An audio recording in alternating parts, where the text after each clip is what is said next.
Hello everyone and welcome to my first power armor build in Fallout 76. I release new Fallout builds each and every week, in addition to various other Fallout content throughout the week, so make sure you're subscribed and have hit the notification bell so that you get to see all of the content I'm uploading.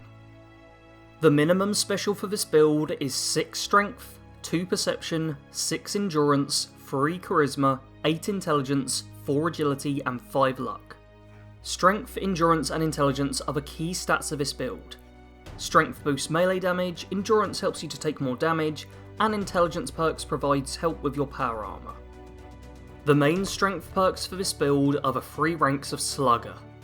We wield a 2-handed melee weapon, so this is an obvious choice.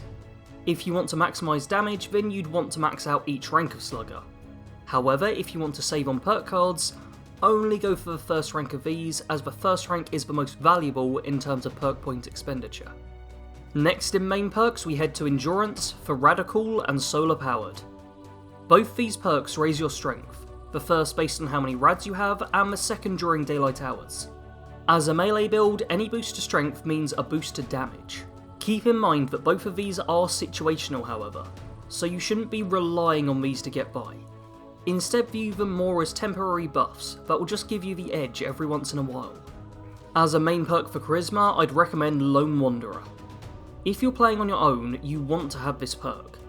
It's incredibly powerful and essential for anybody who's playing by themselves. Main perks in Intelligence are Makeshift Warrior and Power Patcher.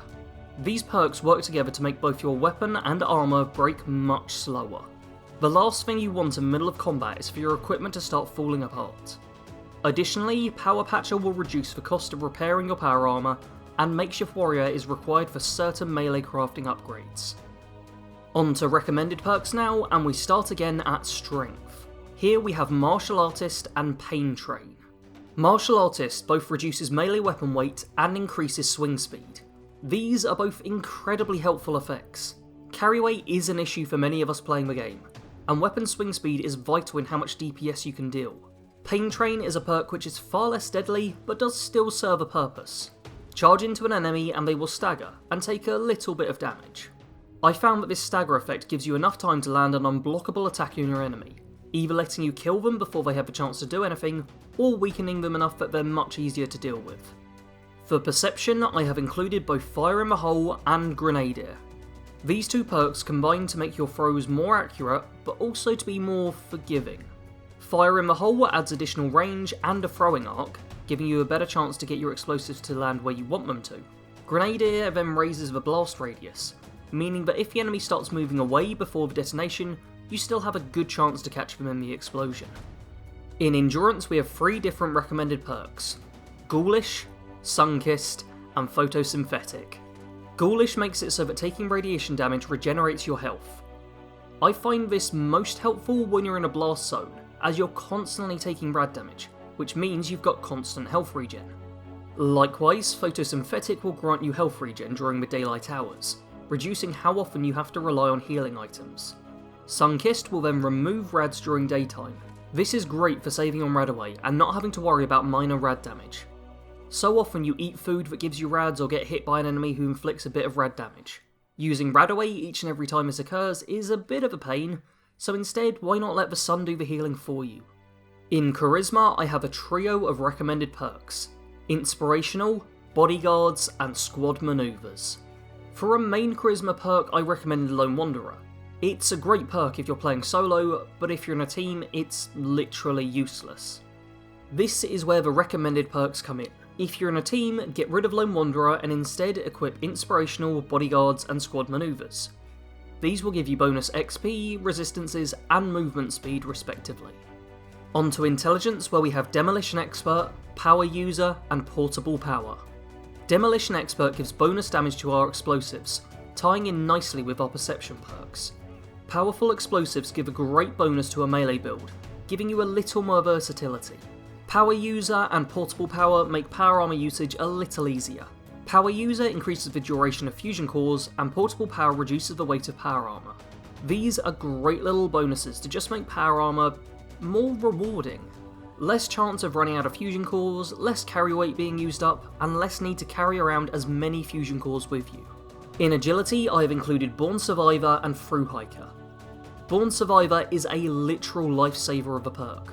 Drop to below 20% health and you automatically use a stim pack. This is really nice for when you're getting stuck into combat, start paying a little too much attention to your enemies and neglect your own health. Instead of just having the enemy kill you, the perk kicks in, saving your life and reminding you to pay attention to your health. Through Hiker is a carry weight perk that reduces weight of food and drink. All of the carry weight perks in the game are incredibly valuable. However, I'm trying not to focus too much on them with my builds. Depending on the player, you may not need many carry weight perks, or you may find them utterly critical. For this reason, I'm trying not to focus on them too much, but still allow space for players to add them if they feel they're needed. Finally, we have luck with my two standard perks of Starched Jeans and Bloody Mess. I have the Marsupial mutation on my main character, so I really don't want to lose that. This means I always keep the Starched Jeans perk equipped, as it ensures I get to keep my nice mutation. Bloody Mess adds a flat damage boost and is really just nice to have on any character. Who doesn't like bonus damage? The main weapon I selected for this build is All Rise, a legendary super sledge you obtain by completing the Mayor for a Day quest in Watoga.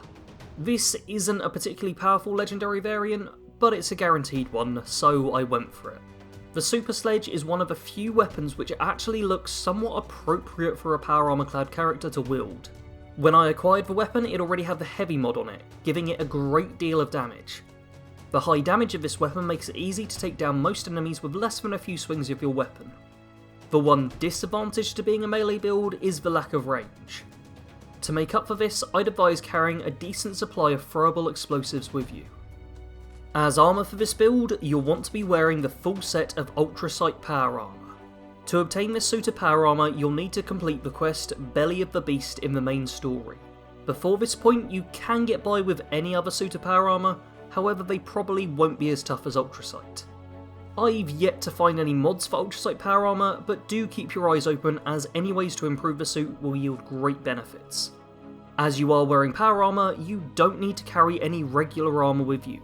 I'd advise leaving any regular armour or clothing in your stash, in order to free up extra weight in your inventory.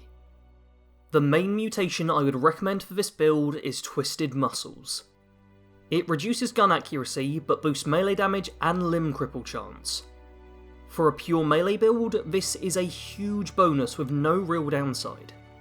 Speed Demon and Marsupial could work out as well, as they provide you with great mobility, helping you to close distance with enemies faster. When I was writing notes for this build, all I had under playstyle was charge in and hit stuff. And honestly, that's really all you have to do. Your power armor makes you incredibly tough, and a heavy two-handed melee weapon can kill most enemies in an attack or two. The stagger effect from Pain Drain makes it easy to land a quick attack after charging into an enemy, and you can use power attacks for tougher enemies with large health pools. Melee builds are very straightforward and powerful. However, the big disadvantage is dealing with Scorch Beasts. Generally, you have to just weather their attacks, and wait for them to land before you're able to smash them to pieces. The Vault Vanguard was born and raised within Vault 76. He was raised never seeing the sun, never knowing what it was like to have the wind blow through his hair, and never getting to travel to a new place. Spending 2 decades confined in such a small space, with limited people to interact with, narrowed what opportunities the Vault Vanguard had open to him.